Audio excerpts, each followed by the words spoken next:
ایک انہوں نے پوچھا کہ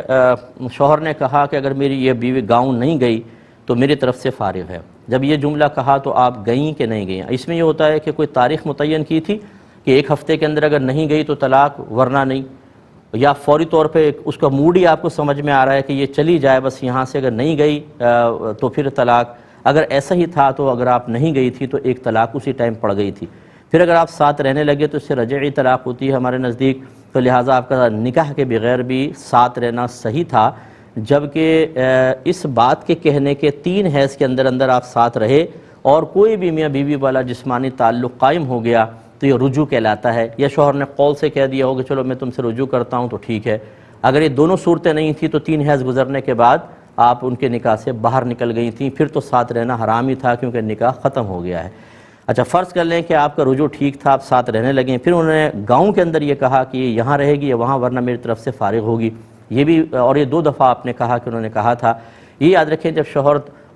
اس طرح طلاق کو کسی شرط کے ساتھ اٹیچ کر دیتا ہے، معلق کر دیتا ہے، لٹکا دیتا ہے، تو خود شوہر کو اختیار نہیں ہوتا کہ وہ اپنے قول کو واپس لے لے۔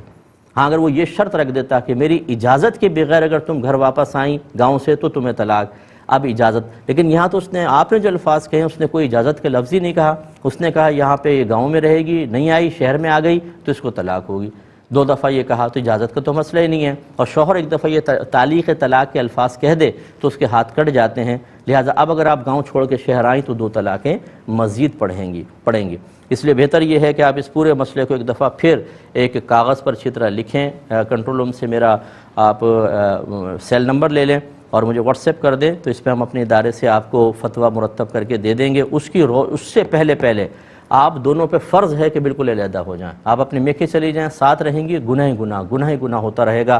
اور میں پھر اپنے تمام دیکھنے والوں کو گزارش کرتا ہوں کہ خدا را یہ میرا 16 سال ہو چکے ہیں اس پروگرام کو، اب 17واں سال اسٹارٹ ہو گیا ہے، اور میں 16 سال سے چیخ کے کہہ رہا ہوں کہ علم سیکھیں۔ اس میں ہمارا کوئی ذاتی فائدہ تو نہیں ہے، آپ کہاں سیکھیں گے، کس سے سیکھیں گے، مجھے تو اس سے کوئی پتہ بھی نہیں ہوتا، بعض اوقات آپ کا مسئلہ ہے، لیکن اسی طرح ہم جب علم نہیں سیکھتے تو بعض اوقات حرام زندگی گزارتے رہتے ہیں، گناہ کبیرہ ہمارے نامہ اعمال میں لکھا جاتا رہتا ہے۔ دونوں میاں بیوی اجنبی ہو چکے ہیں لیکن میاں بیوی کی حیثیت سے ساتھ رہ رہے ہوتے ہیں، اسی دوران اولاد بھی پیدا ہو رہی ہوتی ہے اور ہمیں کچھ نہیں پتہ چلتا کہ ہم کتنا بڑا گناہ کبیرہ کر رہے ہیں۔ یہ اسلامی احکام ہیں، کوئی مذاق نہیں ہے۔